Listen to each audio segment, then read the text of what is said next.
Bien, donc aujourd'hui on va faire une petite vidéo pour montrer les risques du tir à balle et les ricochets donc au fusil et à la carabine. Donc, en fait depuis 2006 on a commencé à montrer ces ricochets.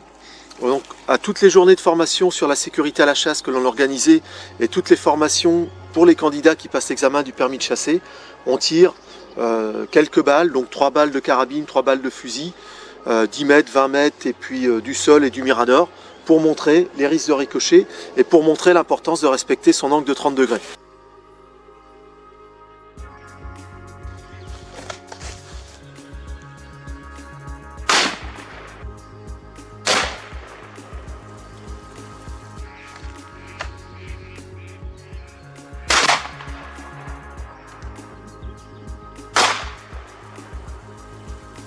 Donc là on vient de tirer à 20 mètres une balle de fusil et une balle de carabine, donc du sol, donc de hauteur d'homme. Donc la balle de fusil, eh bien, elle traverse notre cible, elle tape dans la terre et elle ricoche, et donc elle reste entière, elle passe ici. Et notre balle de carabine, donc même chose, on touche la planche, elle tape dans la terre derrière, et là on se retrouve avec des éclats de balles qui traversent la planche. Donc on a 8 éclats qui traversent cette planche là, donc c'est de l'aggloméré d'1 centimètre. Et là on a un morceau de la chemise de la balle qui est planté dans la planche, donc c'est hyper tranchant, c'est des lames de rasoir, qui n'a pas traversé.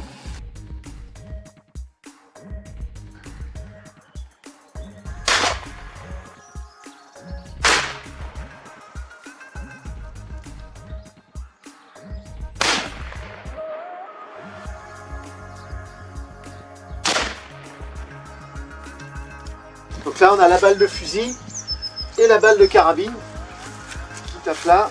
Donc là on vient de retirer 2 balles, mais par contre en haut du mirador, donc un mirador qui fait 1,60 m au plancher. Donc on a retiré dans la planche. On retrouve nos impacts de balles derrière. Donc là il y a énormément de chasseurs qui pensent que la balle elle est rentrée dans le sol. Alors quand on regarde là, on pourrait le croire. Mais en fait, quand on s'approche derrière, on a donc la balle de fusil qui passe ici. Et la balle de carabine, où on a donc un éclat là, celui-là, on a un là on en a 3, on a 6 éclats de balles de carabine qui ont traversé la plaque derrière après avoir ricoché.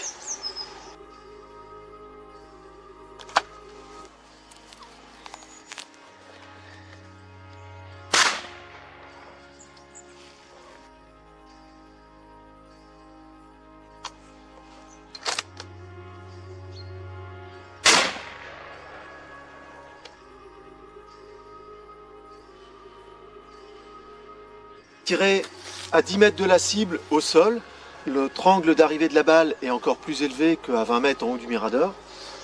On a donc la balle de fusil qui vient passer là, et la balle de carabine, on retrouve 8 éclats, donc on a eu celui-ci, celui-ci, et là on a des tout petits éclats, mais ces tout petits éclats traversent quand même la planche. Le tir à 10 mètres en étant au sol, on trouve voilà, la balle de fusil. Et 1, 2, 3, 4, 5, 6, 7, 8 éclats de la balle de carabine qui ont traversé les 10 mm d'aggloméré. Donc suite à ces démonstrations de ricochet que l'on faisait lors des formations sécurité et les formations des candidats à l'examen du permis de chasser, j'avais pris des mesures pour voir quels étaient les angles de ricochet, et comme je ne trouvais pas beaucoup de publications, j'ai décidé de faire une petite étude où j'ai tiré donc 240 balles, 120 balles de fusil, 120 balles de carabine, donc à 15 mètres au sol et en haut d'un mirador d'1,60 m, donc 30 balles de fusil, 30 balles de carabine, et la même chose à 30 mètres.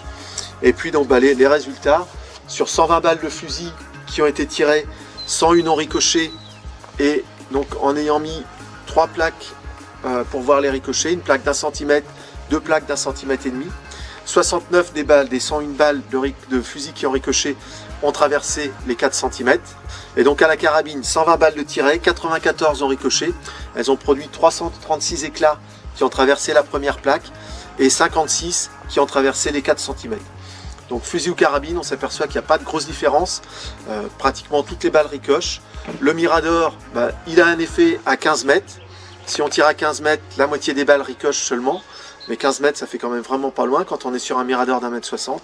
Donc ce qui est vraiment important, ce qui ressort à chaque fois lors des formations sur la sécurité et lors des formations des candidats au permis de chasser, c'est qu'il faut impérativement respecter son angle de 30 degrés par rapport à ses voisins et par rapport à son environnement. S'il y a une route, s'il y a un chemin de commune, s'il y a des maisons, s'il y a des véhicules de garés, eh bien on doit faire son angle de 30 degrés en conséquence.